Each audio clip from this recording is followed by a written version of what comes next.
शुरुआत बुलेटिन की मंदसौर गोलीकांड से करते हैं क्योंकि आज इसकी तीसरी बरसी है। तीसरी बरसी 3 साल बीत गए हैं। आज ही के दिन 6 जून को मंदसौर में गोलीकांड हुआ था। 5 किसानों की जान चली गई थी और इस मुद्दे पर आज कांग्रेस ने बीजेपी सरकार को निशाने पर लिया है। मध्य प्रदेश कांग्रेस ने सिंधिया का एक वीडियो ट्वीट कर साधा है निशाना। जीतू पटवारी ने भी बीजेपी को निशाने पर लेते हुए तंज कसा है। उन्होंने लिखा कि आज वही काला दिन और वही बीजेपी की सरकार है। आज के ही दिन मंदसौर में किसानों की हत्या हुई थी। जीतू पटवारी ने कहा, आपको बता दें कि 2017 में मंदसौर गोलीकांड हुआ था जिसमें 5 किसानों की जान चली गई थी। आज इसकी तीसरी बरसी है। 6 जून को ये गोलीकांड हुआ था जिसमें किसानों की मौत के अलावा इस आंदोलन में करोड़ों रुपए के सार्वजनिक संपत्ति का भी नुकसान हुआ था। कई दुकानें जला दी गई थीं, कई ट्रकों को आग के हवाले कर दिया गया था।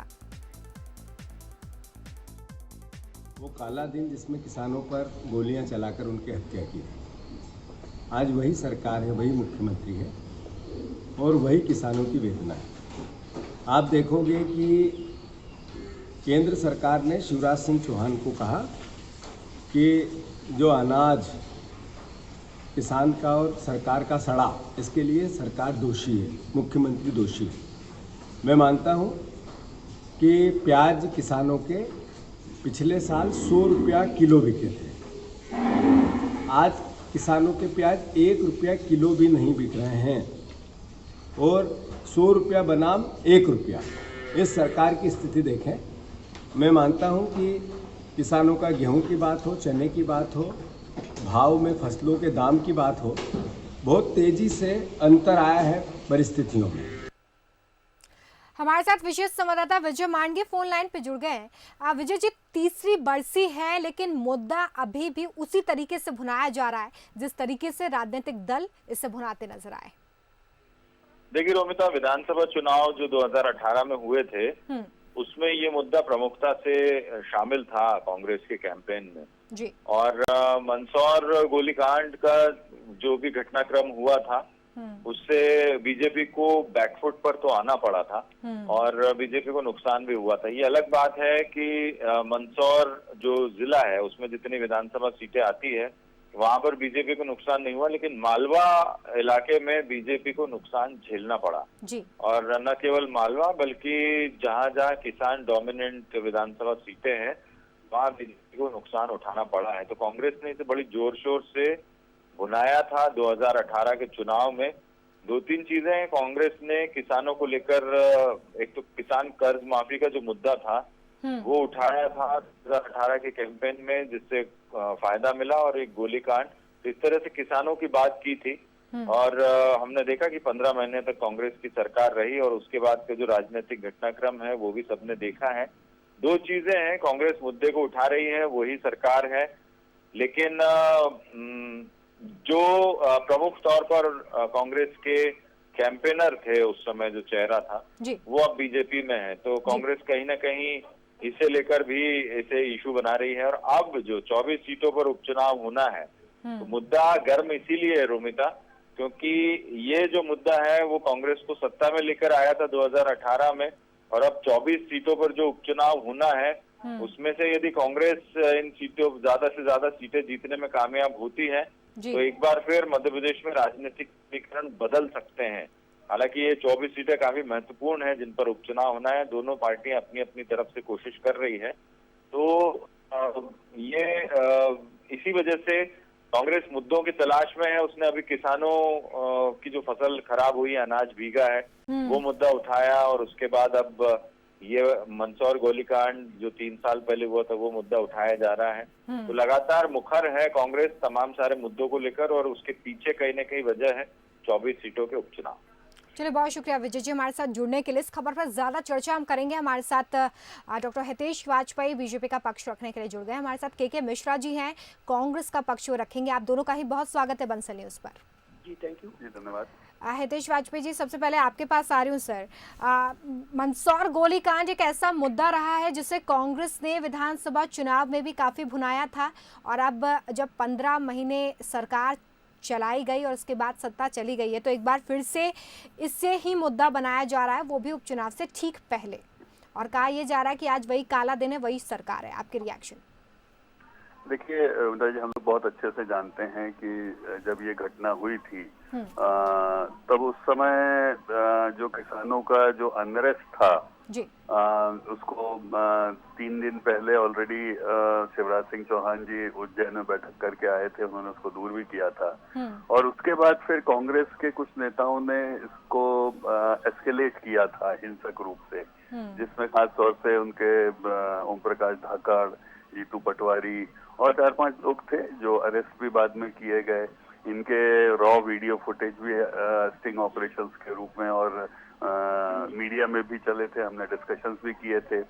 इस घटना के पश्चात जैन आयोग की रिपोर्ट भी लगभग तैयार है और वो भी इसी ओर इशारा करती है। तो हम सब जानते हैं कि इस पूरे घटनाक्रम का हिंसक जो मोड़ है वो राजनीतिक रूप से कांग्रेस ने सत्ता प्राप्ति के लिए दिया था और यही कारण रहा कि किसानों ने इसको बाद में समझा भी। और जैसा विजय जी बता रहे थे कि वहाँ की लगभग अधिकांश सभी सीटों में जो कि किसान बहुल ही हैं, हमें सफलता मिली, क्योंकि कांग्रेस का ये चेहरा लोगों ने बहुत अच्छे से देख लिया था कि ऐसी स्थिति रही है।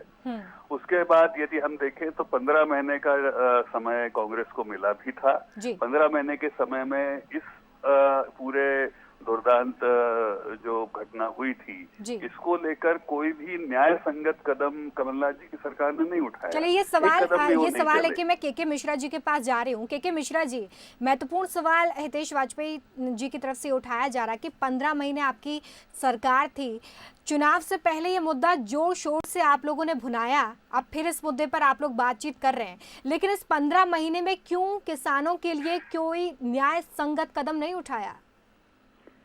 रमिता जी, मैं धन्यवाद देना चाहूंगा हितेश वाजपेयी जी को जी कि उन्होंने वो जो शब्द या जो प्रश्न उठाए हैं उनके जाल में वो खुद फंसते दिखाई दे रहे हैं।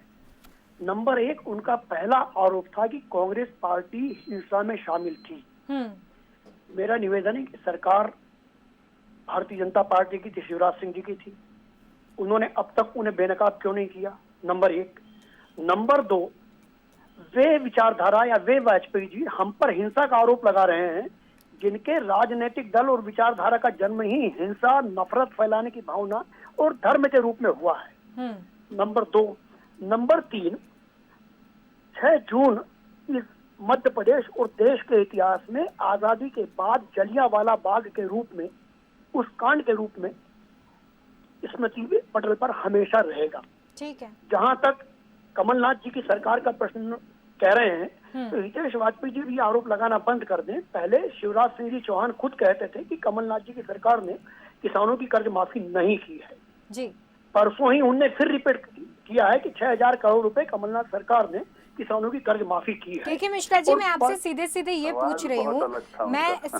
पूछ रही हूँ कि जब 6 जून 2018 को मंदसौर गोलीकांड की पहली बरसी थी, राहुल गांधी पहुंचे थे, उन्होंने कहा था कि कर्ज माफ कर देंगे 10 दिन में, और उन्होंने ये कहा कि जिन पुलिस अधिकारियों ने किसानों पर गोलियां चलाई हैं उन पर हत्या का मुकदमा दर्ज किया जाएगा। ये किया सरकार ने? आपने सरकार में रहते हुए ये किया? मैं ये प्रश्न आपसे पूछ रही हूँ जो कि हितेश वाजपेयी जी ने पूछा। मैं बहुत सम्मान से आपका उत्तर देना चाहूंगा जी। कि राहुल गांधी जी ने कहा था कि हम 10 दिन में किसानों का कर्जा माफ करेंगे।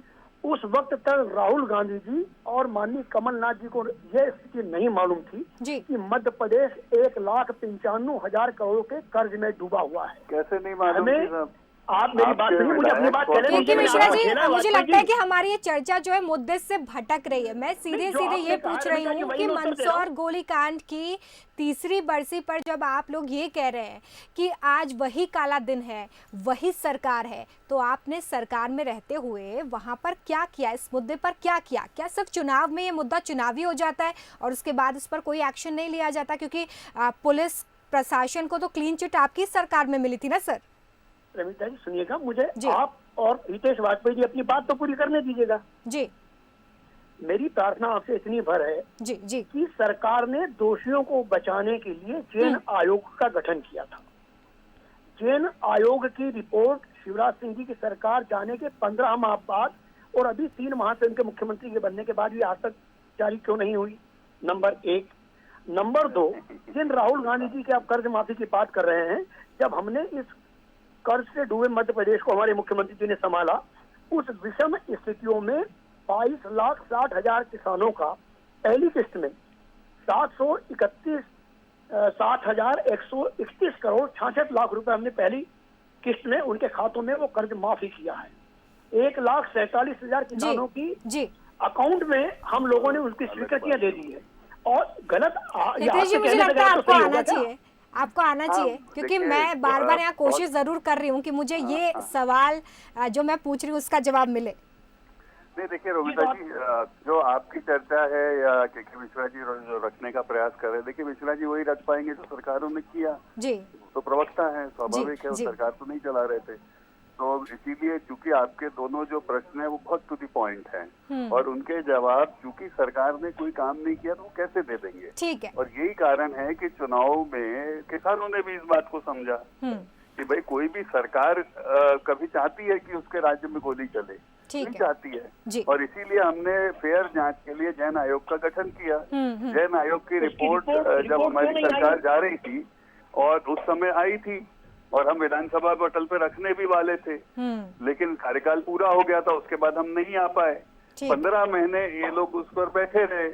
उम्मीद है कि हम तो अभी भी उम्मीद करते हैं और शिवराज जी से भी मेरी बहुत विनम्र मांग रहेगी कि हमें जैन आयोग को की रिपोर्ट के आधार पर आगे की कार्रवाई करना चाहिए। उम्मीद हम भी यही करते हैं कि इस तरह के मामलों पर अगर आप न्याय की बात करते हैं, इस मुद्दे को उठाते हैं, तो उसे आगे भी लेकर जाए। बहुत शुक्रिया आप दोनों का हमारे साथ जुड़ने के लिए, इस चर्चा के लिए। तो देखिए, मंदसौर गोलीकांड पर तीसरी बरसी पर भी सियासत उसी तरीके से जारी है जैसे 2017 में हो रही थी। 2018 में चुनावी कैंपेन में इसे बड़ा मुद्दा बनाया गया था कांग्रेस की तरफ से और सत्ता भी हासिल हुई। वहां पर कुछ सीटों पर, कुछ बेल्ट में उस हम बात करें तो वहां पर नुकसान भी थोड़ा बहुत हुआ था, लेकिन इस पर जो जवाबी वादा किया गया था उस पर कोई काम होता दिखाई नहीं दिया।